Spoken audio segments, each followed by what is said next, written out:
সরকার বিরোধী আন্দোলনে 14 থেকে 15 বছরে যারা শহীদ, পঙ্গু ও নির্যাতনের শিকার এবং তাদের আত্মীয়-স্বজনদের নিয়ে শনিবার সমাবেশ করবে বিএনপি।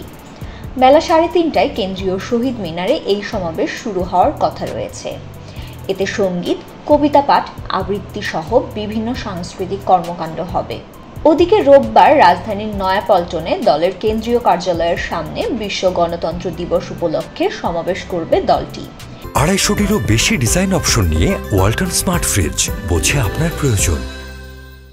এই সমাবেশ থেকে দেশ গঠনের নতুন বার্তা দেবেন বিএনপির ভারপ্রাপ্ত চেয়ারম্যান তারেক রহমান।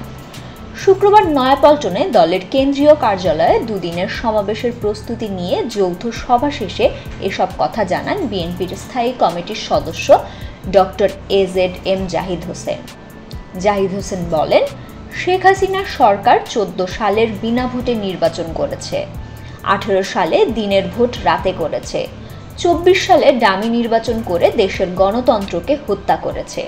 সেই সঙ্গে নিজের ক্ষমতাকে বাঁচিয়ে রাখতে সকল প্রতিষ্ঠানকে দলীয়করণ করেছে।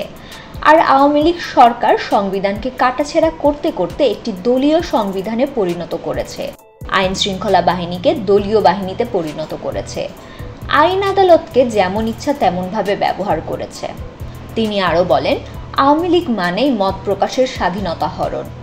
আওয়ামী লীগ আমলেই একের পর এক গণমাধ্যম বন্ধ হয়। ইলিয়াস আলীর কবর কোথায়? বাংলাদেশ ব্যাংকের টাকা কোথায়? এসব প্রশ্নের উত্তর দিতে হবে। আর বিরোধী দলের নেতাকর্মী, সাংবাদিক ও সাধারণ মানুষের বিরুদ্ধে লাখ লাখ মামলা দেওয়া হয়েছে। যে তাদের অপকর্মের বিরুদ্ধে কথা বলে তাকে হত্যা বা গুম করা হয়েছে।